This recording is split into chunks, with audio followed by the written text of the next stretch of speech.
এটা হচ্ছে মেয়েদের জন্য একটা ভিডিও ফর ডেটিং অ্যাডভাইস বলতে পারো। অ্যান্ড সেটা হলো লাইফে বয়ফ্রেন্ড বা হাজব্যান্ড আমরা কীভাবে চয়েস করবো সেটা একটা ভাস্ট ব্যাপার, কিন্তু সব থেকে প্রথমে যেটা দেখতে হবে সে অ্যাভেলেবেল কিনা।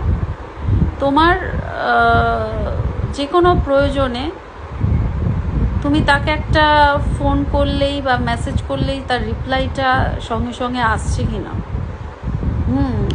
আর হ্যাঁ, অবভিয়াসলি মানুষ কাজ করবে, কাজ করে, এবং সে কাজে যখন থাকছে সেই সময়টা যারা গ্রিন ফ্ল্যাগ হয় এবং যারা মানে হাজব্যান্ড ম্যাটেরিয়াল বলো বা যারা গ্রিন ফ্ল্যাগ, তারা কিন্তু ঠিক সময় কমিউনিকেশন করে জানিয়ে দেবে যে এই সময় আমি কাজে ব্যস্ত, এইটুকু টাইম।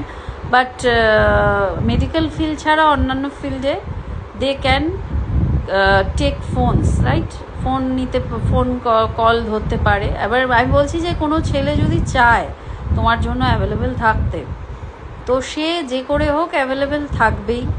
এবং এরকম না যে সে যখন ফ্রি হয়ে গেল তখন তোমাকে তোমার সাথে কথা বলছে, তোমার সাথে তোমার টাইম দিচ্ছে, সব কিছু করছে, আবার যখন হঠাৎ করে কিছু তোমায় না জানিয়ে উধাও হয়ে গেল, ঘোস্টিং করে দিল।